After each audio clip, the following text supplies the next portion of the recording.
Hi, I'm Ashley. I'm Jen. And I'm Sara, and we are Unabridged, the podcast where teachers take on books. Join us each week for bookish episodes and check out our website, unabridgedpod.com, where you can find lots of new bookish content every week. Find us on Instagram, Facebook, and Twitter at Unabridged Pod and message us there or see our website to get plugged into the Unabridged community. You want opinions about books? We've got them.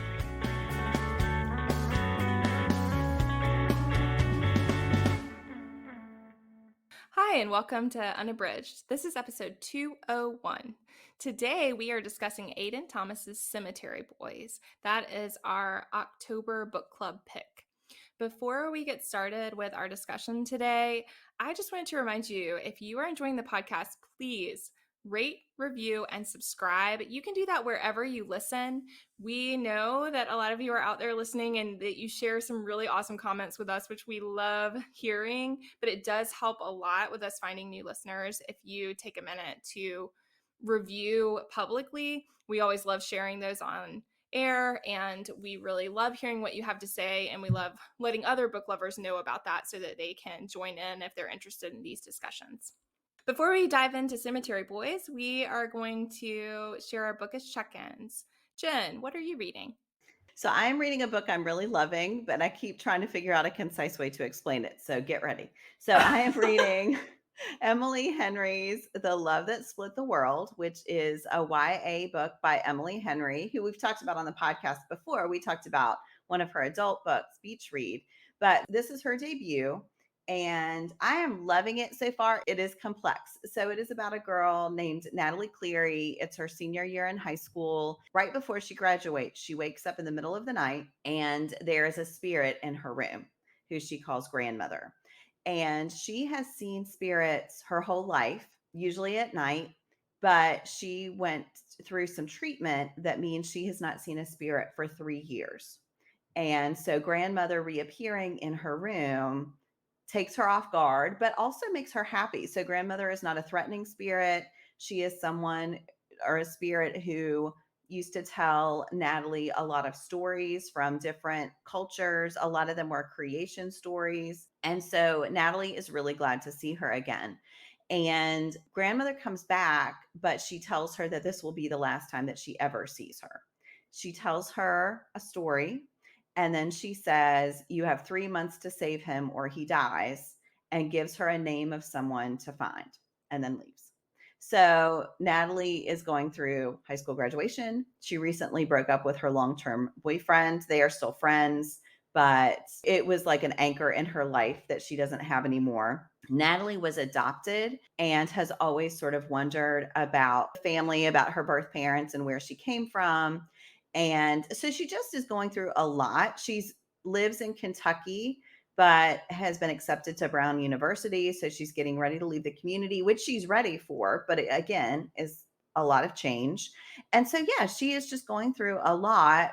And now she has this piled on top of it. So something happens the morning after she sees grandmother, and all of a sudden the world sort of drops away. And she's still in her hometown, but for a few seconds, she sees a different version of her hometown. And then these episodes start getting longer. And while she's having one of them, she meets this boy named Bo, this man named Bo. And that's about what I know right now. So it's like there are all these threads in place. There are all of these really interesting things, and I'm not really sure where it's going. But as in Emily Henry's other books, I think the writing is really strong. I love the way she did this in A Million Junes too. I love the way the supernatural and the fantasy elements are woven into the story. So we have those, but also it's about Natalie as a person dealing with the same things that a lot of teenagers deal with. There's just this other stuff layered on top. So yeah, I'm loving it so far. That is Emily Henry's The Love That Split the World. Wow, Jen, I hadn't heard much about that one, but that sounds really fascinating. I have that one on my shelf. I haven't read it yet, but I've eyed it several times. Yeah. I mean, it really makes me, I think there are maybe 3 other books that she has that I haven't read, and I definitely want to make my way through them. I think I'm really interested in her backlist because I think her writing is just great, and she has such an interesting way of telling a story. So Yeah, it sounds like it has some of the some magical elements like in A Million June. So that's really interesting. Yeah. What about you, Sarah? What are you reading?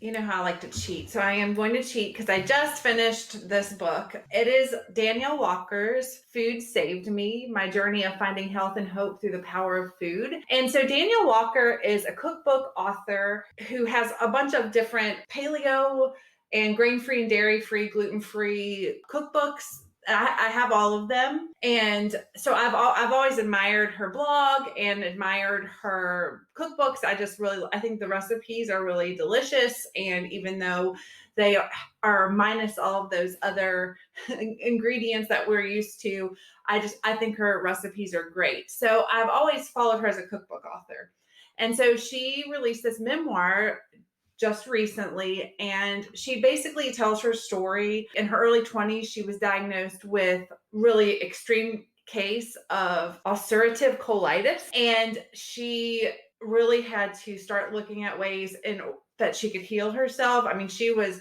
near death several times. So it's an autoimmune disease, and she really didn't want to take all the steroids and things like that that normally treat the disease. So she started looking at what she was eating and how different things affected her body. She had a really hard time finding doctors who were supportive of her trying to do this. And it's just all this about her journey. And in addition, I mean, she talks about, she has four kids now, I think, or 3 or 4. And she talks about how each pregnancy kind of disrupted her disease, and how during the pregnancy she would feel better than ever, and then after she would have these flare-ups.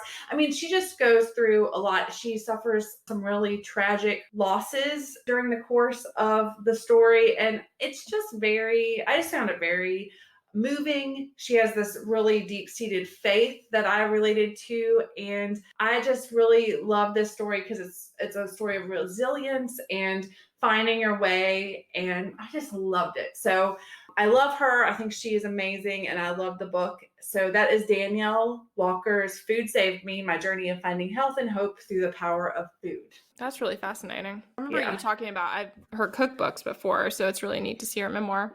And this is also part of my Beyond the Bookends reading challenge, because I needed to read a book about an author. So she's a cookbook author, but then this is her story. So it's really good.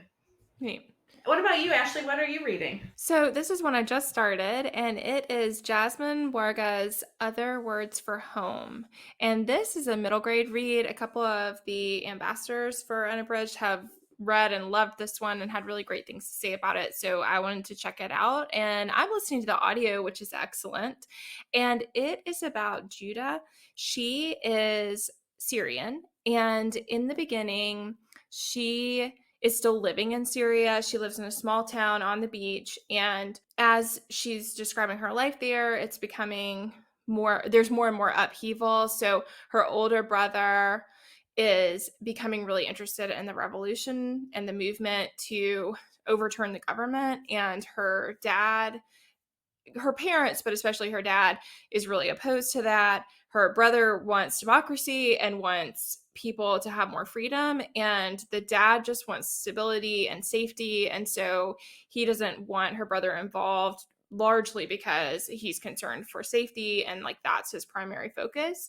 And so there's a lot of contention within her family, but also she's starting to see some of the struggles in Syria. Her town is still largely stable, but there are other areas of the country that are crumbling and where violence is coming and war is coming. And so that happens in the beginning. And then pretty quickly in the book, it becomes apparent that her family is going to make the decision for her and her mom to go to America. Her uncle is there. And so they're looking for a way to keep her and her mom safe. Her dad runs a store in Syria, so he is really, I mean, that's their family's livelihood, so he needs to stay with the store. So she makes that transition. And so I'm at the part now where she is in America and she's adjusting to life there. And I mean, I absolutely love it. It is a novel in verse. It is middle grade. And I think it is such a beautiful portrayal of what it feels like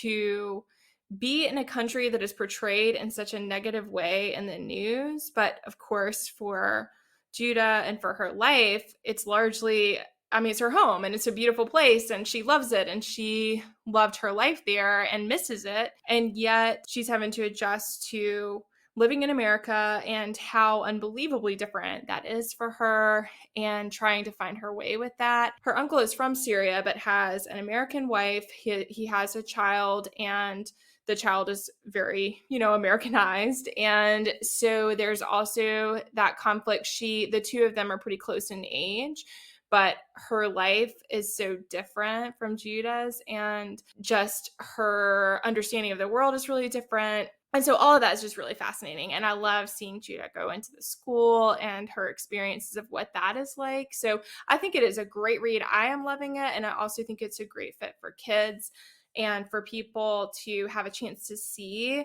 what it is like to immigrate into another country and what it's like to go to school in a place that is different than where you are from, and what that can feel like for people. And I just think is really great. So I am absolutely loving it.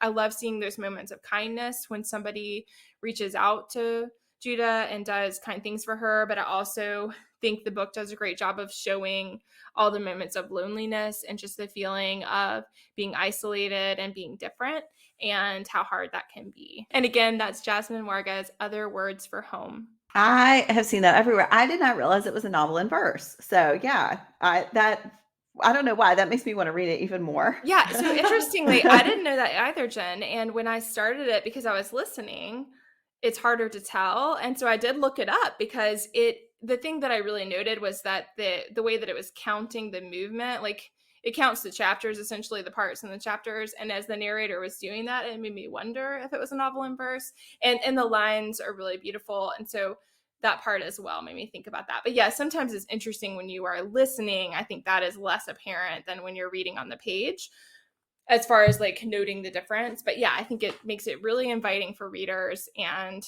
it's a really beautiful story. That sounds really good. And like Jen, I'm more interested now too to know, because it's a novel in verse. Isn't that funny? Yeah. I don't know why, because I like non-novels in verse just fine. But yeah. When I've been looking for more middle grade books, my daughter is really loving, particularly listening to audiobooks. And so I've been trying to find ones that are a good fit for her. And some of them that I really love, I think are age appropriate for my daughter, but she is very sensitive and has a really tough time with a pretty wide range of topics, actually. And so then I have to, find ones that are engaging enough for her to, like, she wants them to be intellectually stimulating, but then she also doesn't want it to have some of these kind of heavier themes that I think are necessary in books. So bridging that is a challenge for me, to kind of find things that I think she'll really enjoy, but that she also is not going to kind of turn away from. And also kind of, I'd like to help her navigate some of those harder topics in a way that's going to help her, enjoy and accept them, instead of feeling like she absolutely is going to like run away from them. And so kind of figuring that out. So that was part of why I started it too, because I think it is the kind of topic that would be really interesting to her. And so far, I think she would actually really love it. And so, yeah, we'll see.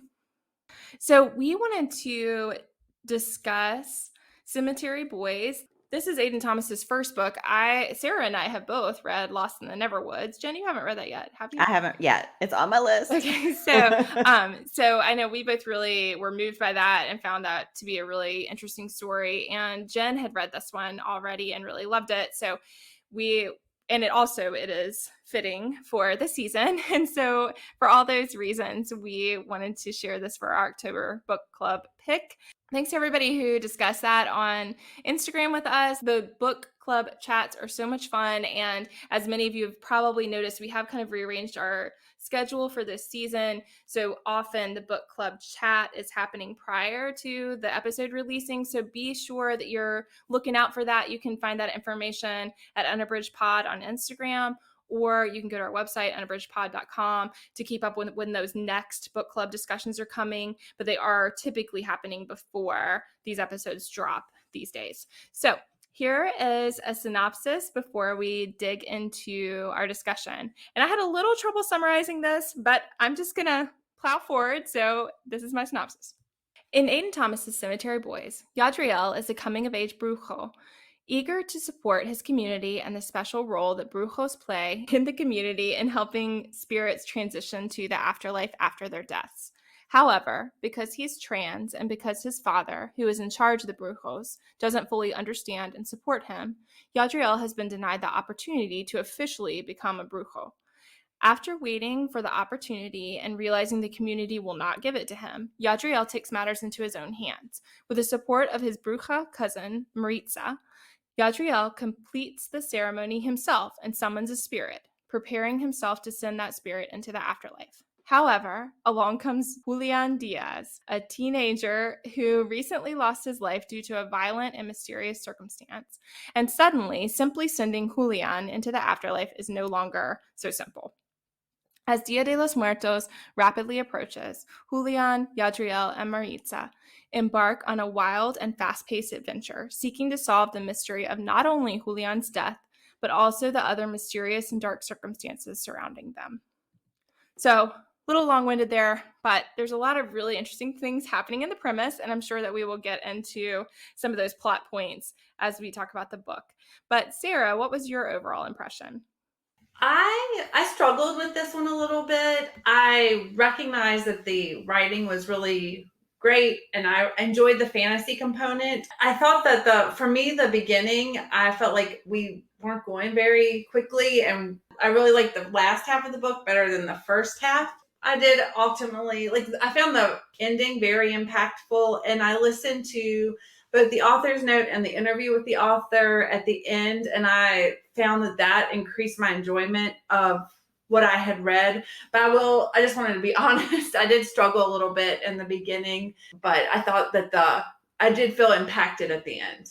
Nice. What about you, Jen? I loved it.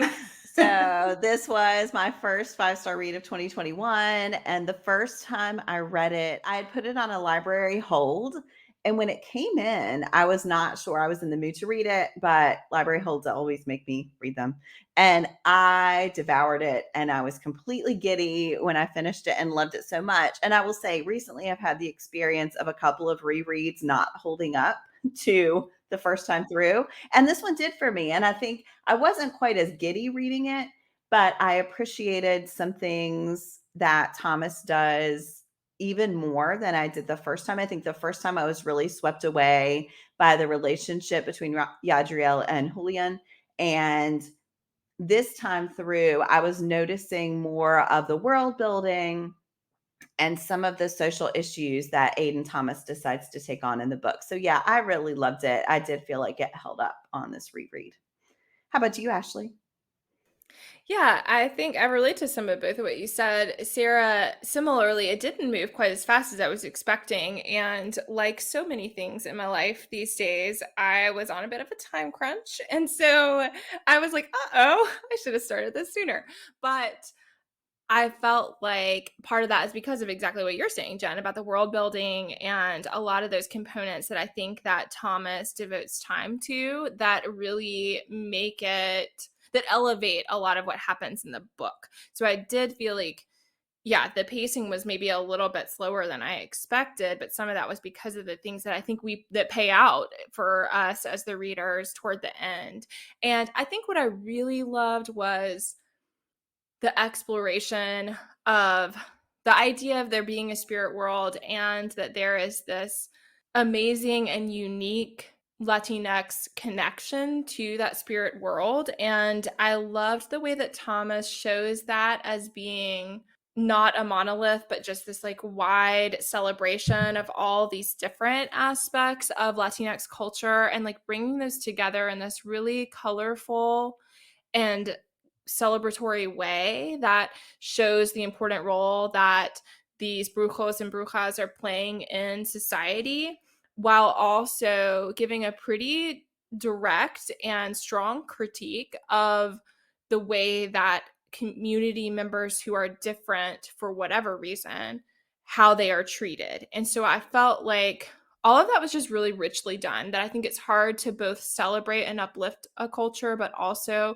criticize something about it. And I feel like all of that happens in the book really well and works together nicely and shows that Yadriel can both celebrate his family and his tradition and his larger community, but also feel the pain and the frustration of them not being able to accept him as he is. And I think we just see all of that. And I think that part was just really amazing and really well done. Yes, I love that too. It's so complex. I mean, there's a lot of nuance in the book, and I just always appreciate that. Yeah, absolutely. So we're going to talk a little bit about what worked for us. So we'll pick one specific thing that worked for us in the book, and then we'll share some quotes that we enjoyed. Jen, what is something that worked for you? Yeah, so I alluded to this in my first comment, but I think the way that Aiden Thomas is addressing a lot of different social issues that I think are great for the YA reader to think about.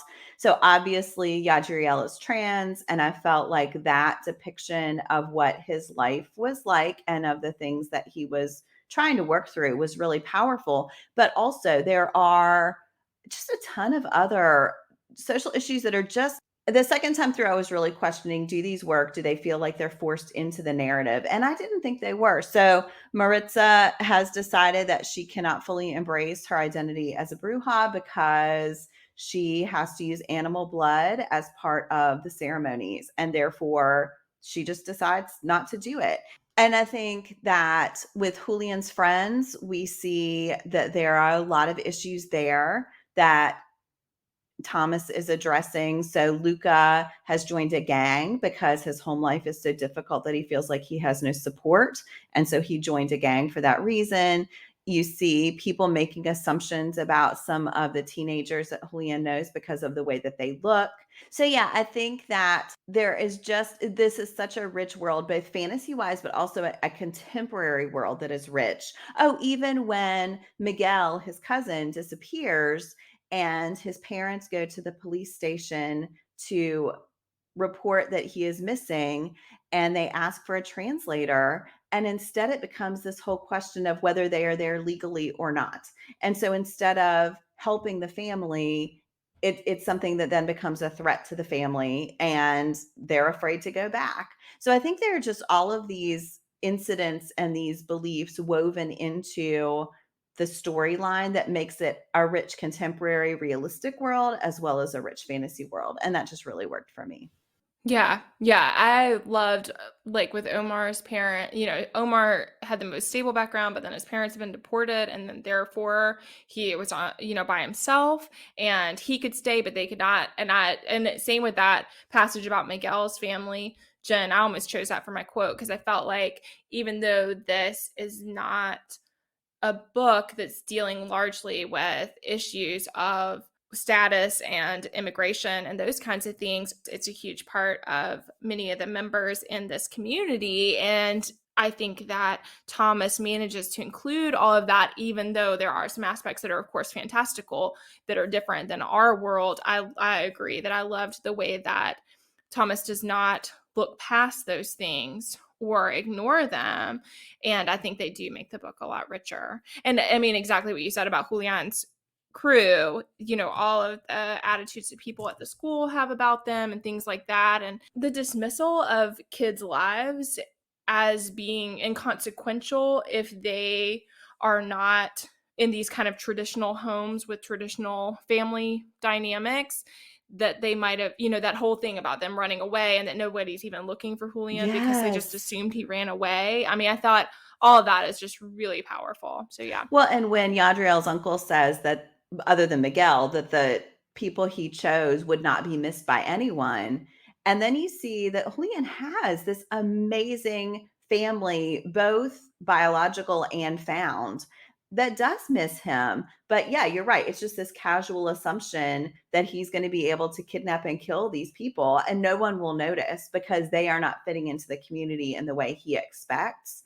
Oh my gosh, that I found that to be really powerful. And one of those casual toss-off comments that had a big impact on me as a reader. Yeah, absolutely. What about you, Sarah? What was something that worked for you? I define the tradition of Dia de los Muertos. I find it so comforting, and I just love the description that when your loved ones pass on, that they're never truly gone. And I loved all of that. The descriptions of the sugared skulls and all of that, the way that they really celebrate their ancestors and that they get to see them again. And I actually really liked the idea that the spirits were had a tether and that they were able to stay until they were ready to go. I just loved all of that because, as someone who's lost people suddenly, like I love that idea that you don't have to say goodbye forever. And I really, really, really love that. And it reminded me of the movie Coco, which I adored that movie. But it is just something very comforting about knowing that goodbye isn't forever and that you can have this visit. And when Yadriel's mom came back and he was able, I'm gonna get It's choked beautiful. up. But Yeah. when he's able to show her that he's been accepted into his community, he has found this connection with Julian and all of that. I just thought that was really beautiful and I just loved it. I really loved how Thomas in the book focused on the importance of family and the Latinx culture, and it just really spoke to me because sometimes families maybe don't seem as close and as willing to help each other in like this extension of family. And I really loved how that was portrayed in the book and how Thomas celebrated that. Yes, I love that too. It's so, yeah, it's so vivid on the page that is such a vibrant part of the book. I really love that. Yeah, I really like how we see it with Yadriel because even though his family, particularly his dad, he has this pretty profound conflict with, he continues to love him and continues to grapple with that. Instead of turning away from the relationship, he instead is trying to find a way through it. And I think all of that just speaks to what we see in the book of how important family is and those ties in the community, and how Yadriel is willing to go the distance to try to find a way to make it all work out, Mm-hmm. Mm-hmm. What worked for you, Ashley? Something that I really loved is seeing how, as Yadriel gets to know Julian better, he becomes so much more comfortable in himself. I just thought all of that was really beautiful. I think that Thomas just shows the way that love and relationships can bring us to being happier in our own selves. And I think that was so beautiful. That whole scene where he uses the boys' bathroom for the first time, and how it's through his relationship with Julian that he feels empowered to do the thing that he should be able to do but needs affirmation to do. I think all of that just makes so much sense. I think that's such an experience of being a teenager. I think that we see for him his experience of finding his way, of being more comfortable. He is comfortable that he is trans, but he does feel discomfort about some things. And so, using the bathroom or his binder and whether people can see him without that, like those things, we see his discomfort. And I just love seeing, and there are a lot of moments in the book where we see this thing that he's had apprehension about become no longer an issue for him, and how empowering that is. And I just think it's a celebration of love for each other and the importance of relationships, and how, especially for teenagers, that relationship can bring about this freeing sensation. I loved the end where he doesn't have the binder in the hospital, and he has this moment of feeling disconcerted, and then it just releases, and we feel that release with him of just being like, yes, this is me, and this is right, and I don't have to hold all this worry about being a certain way for someone else. Because again, I think another thing that I think we see really well with Yadriel is that he is comfortable in his own skin, but he wants other people to be happy and comfortable. And sometimes his desire to keep everyone else around him comfortable makes him worry about these things that he just shouldn't have to worry about and doesn't need to worry about. And Julian, who's entire personality is so different than, and I mean, I relate a lot to Yadriel's personality, of like worrying about doing the right thing. You want to keep other people happy. I overanalyze stuff. So like, I really related to that. And Julian is just like the opposite. And he does what he wants when he wants. And he's so free and so open and so different from Yadriel. And we just see how that really brings, for both of them, that brings about such fulfillment to have each other. And I thought, that was really beautiful. So yeah, that really worked for me. I love that too. Ashley, did you listen to it? I did both. I read and listened. Yep. And I enjoyed both. I love the interpretation the narrator took with Julian's voice. It was really comical. I thought he was really funny. Yes. I really, the audio parts that I listened to, I felt like I listened to the note as well, Sara, the interview at the end, and I really loved hearing, it is an actor, who read the book, and you can really tell because he had such he just had so much personality in each of the characters. And so I was like, oh yeah, that makes a lot of sense. Like apparently he had never read a book before, but has an acting background instead. And how cool that is. So that discussion was really neat. But he and the author talk, and he is a Latinx trans man. And, Aiden Thomas was so pleased to have someone who had that experience as the reader. And then I don't remember the actor's name, but he was so honored to get to read a book that portrayed this and just talked about how he didn't have a book like that when he was younger and how cool it is to have that. So. Oh, that's neat. That was not part. I read it in print both times. And so I have not gotten to experience that interview. I'll have to go look it up. I was going to say, I'll have to look and see if it's online because it was really neat. It wasn't particularly long, but it was just really sweet to hear them talk to each other. And I thought both of them just shared really interesting things. I agree. Okay, we could discuss for a long time a lot of the things that happened, but we're going to move on to a quote for each of us. Sara, which quote did you choose? So I'm staying with this theme of Dia de los Muertos and just our celebration of people who have been here and not. And mine is Yadriel once asked his mom why they didn't just take all of someone's pain when they were sad. She had explained it was important to let people feel grief and mourn the loss of a loved one. And I just thought that was really beautiful because I think with the Brujos and the Brujas, they had a lot of power, and especially the Brujas where they have healing and the ability to take away some of that, some pain and heal people, that it was so important to know that sometimes when we lose someone, that the grief and the mourning is part of the process and that you have to go through it. And I just thought that was really beautiful. And I really loved the relationship that Yadriel had with his mom, both like in the flashbacks when he's telling us about her, and then how, like I said before, he was so excited to see her and show her because she was so supportive and accepted him for who he was. So I really loved that. And that's why I chose that quote.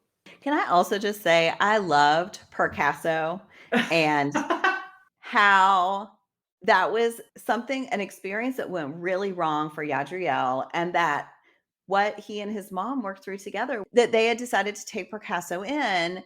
And even though the cat was now damaged and looked really strange, they loved Picasso no matter what. And I just thought it was such a minor part of the book. It's really a blip on the screen of the whole book, but I really loved every time Picasso showed up. I was happy. And I hate that name. That's the best. But I think that's all part of this love and acceptance that Yadriel's mom has and that Yadriel also has. And you can see that part of his mom, what an effect that had on the family, that you take in everyone, damaged or not. Yeah. What about you, Jen? What's your quote? So mine this is going to really overlap with what Ashley said, but it's, why do you have to prove that you're a brujo, a guy, to them? Why do you have to prove anything to anyone? And Julian says that to Yadriel when they are talking about the tradition that men are brujos, and Yadriel is really convinced that he has to prove that is the right path for him. And I think, again, we see Julian throughout the book just accept who Yadriel is. And it's everything from that bathroom incident to when they go to the party on the beach toward the end, and Julian wants Yadriel to drink, and Yadriel says, I don't drink, and is gearing up to make this big argument. And Julian's like, okay. And I loved that. So when Yadriel finds out that Julian's gay, Julian just says it, and that's it. And Yadriel is thinking about how it's this big endeavor every time he has to explain that he's trans and gay, and that he has to have this big explanation ready. And it's just, it's just, Julian's just ready to move on. And I think seeing that acceptance in so many different small places through the book, that there's just not a question. If this is your identity, if this is who you are, if this is what you say, then that's what I'll accept. And later on that page, there's this conversation where Yadriel is like, I'm the first trans Bruhex. And Julian just laughs because he's like, over this many centuries that this has been a tradition, of course you're not the first one. And that's just this revelation for Yadriel. So yeah, again, I think just the way Julian helps Yadriel understands who he is and that he does not owe an explanation to anyone is one of my favorite arcs through the book. Absolutely. I think, again, the contrast in their two personalities is a big part of it. So some of it is him working through getting past that idea that he has to be all things that all people need him to be or something to that nature. But part of it is like their personality differences. But I agree that seeing Julian so comfortable in his own skin and so free to be who he is and to do what's right for him and to not worry about what that looks like to anyone else, I think all of that's just really amazing. Ashley, what's your quotation? So I chose one from right at the end of the book, and it is one of the things I really loved was how Yadriel's dad is so willing to say, I was wrong and I am sorry and I'm going to do better. I think it's hard to do that. I think we don't often get to that space, but we want to be that. You know, we want to be that for our children.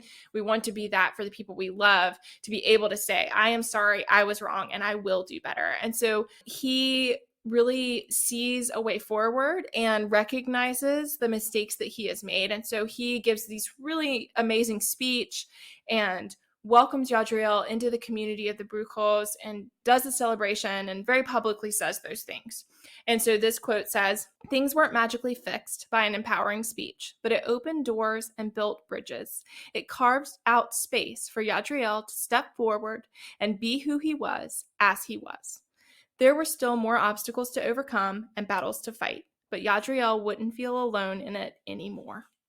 And I just love that because, I mean, absolutely, it's the things that we've already talked about that we as the readers want him to be accepted and to see that he is exactly who he should be and that he shouldn't have to do anything to make that space. And so I love that where it's like it carved out space for him to step forward and be who he was, because that's exactly it. It's like it is up to people in the community also to make space for each of us to be the person that we are and for there to be room for that. And I think that that's just such a beautiful idea.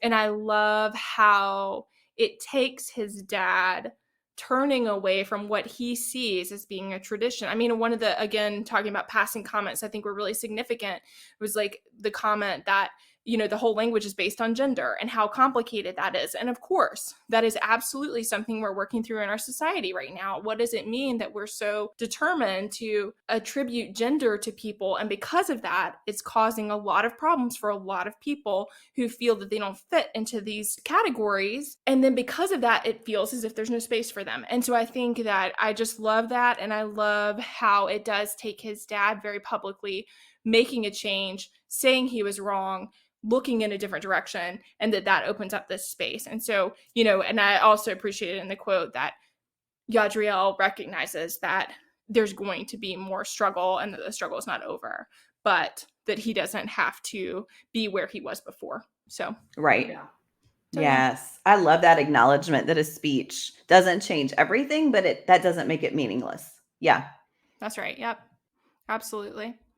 Well, we're going to move on to our pairings. So each of us has chosen something that we would recommend.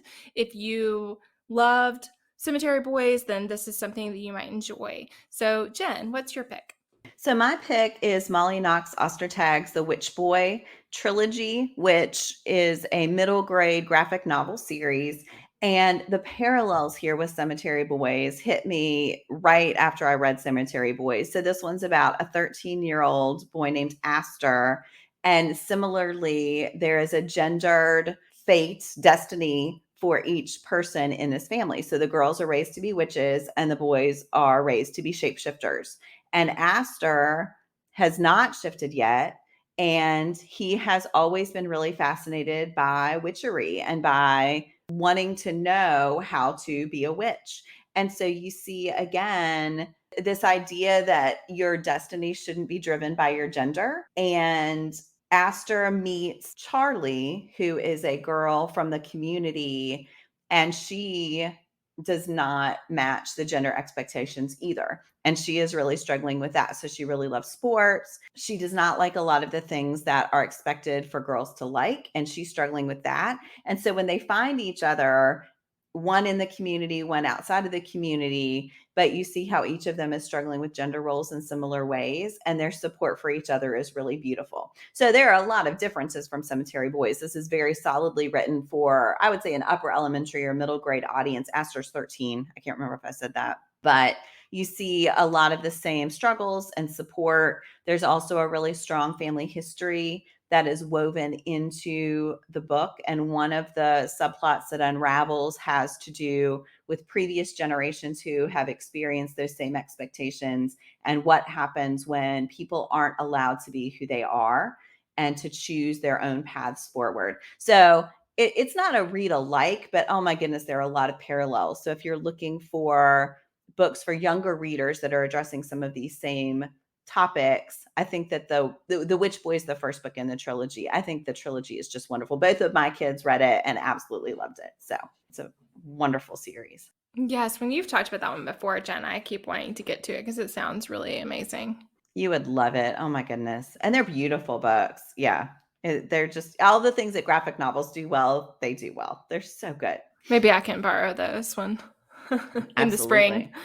What about you, Sarah? What's your pick? So I picked for my pairing a buddy read that we did a while back. It's by Maika and Maritza Moulite, and it is Dear Haiti, Love, Alaine. And I picked this because they're, to me, like something that stuck out in Cemetery Boys was this deep generational history and of the Brujos and the Brujas, and just a lot of traditions that happen within the community of the Brujas and Brujos. And so I felt like in this book about Haiti, there was a lot of that, like Haitian culture and how generational, and in this case, there was a generational curse, but how that played out from generation to generation and how family played a part in that. And so that's why it reminded, I mean, it's like Jen said about her choice, it's not a read alike, but it is, there are some similar things. And so when I was trying to think of a book that reminded me of Cemetery Boys or had some of the same things happening, this book came to mind. And I really loved this book. I thought it moved really quickly. And I just saw a lot of similarities in the generational histories that we learn about in both books. So that is Maika and Maritza Moulite's Dear Haiti, Love, Alaine. Nice. Yeah, that's a great pairing. Yeah, I love that one. Ashley, what's your pairing? So I chose one, like I focused more on identity and exploration of being trans and how that feels for a teen. And so I chose Kacen Callender's Felix Ever After. And this one is very much set in the real world. It does not have any fantasy elements, but I think that Felix's exploration of self and he's also kind of a similar character in the sense that he is really introverted. He is very thoughtful and concerned about others, and so he does a lot of that. Like I think that Yadriel we see a lot into kind of his internal thoughts and really his like working through what that means for his family, what that means for his friends, like how all those things fit together. Felix does a lot of that too. So I really love that. And I think that's a strong connection. The other thing I think is really similar is young love and how, and kind of new love and coming to realize that you have feelings for someone and how that changes how you understand yourself. So I think both of them have that too, this kind of sweet romance component that I think is such a great joy to read in young adult literature, and that we especially can celebrate for Felix and for Yadriel as they feel this sense of belonging that for both of the characters, I think they did not feel before and are coming to feel more as they develop a relationship with someone. And so in this one, Felix is at an art school. He is a trans boy. Early on, he feels very comfortable with that, but similar to Yadriel, he doesn't want people to use his dead name. He doesn't really want people asking him a lot of things or having to do any kind of explaining about his life before. And so when he starts at the art school, he's really happy because he feels like he's got this clean slate. But early on, someone in this really troll way starts sending him really transphobic messages. And also, he's not sure if this is the same person or someone else, but somebody posts these photos of him prior to his transition and publicly displays them like kind of like an art gallery. And so there's this really hateful incident at school. There's also someone who's trolling him online. And yet I think we see this with Yadriel also. You as the reader for Felix want to be like, block this person, report this person, block this person, end this conversation. But he can't quite let go of he won't block the person. And in some way, it's this feeling that he has to like put up with it in a way that, of course, as the reader, we don't want him to. But it's him finding that space to be himself and to be empowered to say, absolutely not. You don't get to decide who I am. You don't get to say these things to me. And so it's really just an evolution of him finding a space where he can stand up for himself and declare that other people don't get to treat him that way. And so I think similarly, we see this desire to empower himself that is such an evolution. And so I really celebrate that for Felix. I think that with Yadriel, we see it happen with Julian. With Felix, there are several things that happen that kind of lead to him feeling more empowered. But yeah, I absolutely love it. I mean, and I think that what Felix comes to, some of his whole thing is that he's never been in love and he really wants to be in love. And yet I think a lot of it is about how love doesn't always look the way that you think it's going to. And I think we see that in both of the books. I think with Yadriel, that he doesn't realize for a long time that what he feels toward Julian is love. And that it's coming to discover that like, oh, that is what that feeling, it's like when Rio says all these really hateful things about Julian and his rage at that, it's in those moments that he realizes how strongly he feels for him. And so again, I think both of them have just really sweet love stories in them that I think are great. That one's Kacen Callender's Felix Ever After. And I've great. got to read that book. Oh my gosh. I can't believe you haven't read it, Jen. I know. Every time Ashley talks about it, I'm not sure why I have not read it yet. So yeah. We're going to wrap up our discussion of Aiden Thomas's Cemetery Boys with our bookish hearts. Jen, how many bookish hearts? 5, all the way. Awesome. What about you, Sara? I think it was 4 for me. Ashley, what about you? I am going to go with 4. There were so many things I absolutely loved about it. But we didn't talk about this. I did feel like it jumped the shark a bit at the end, but I was here for it. Anyway, I'm going to go with 4. I was very happy with how things turned out, but also like, Okay, we wanted to wrap up today with a Give Me One, and this one is timely for the season. What is one book character you dress up as for Halloween? Jen, what's your pick?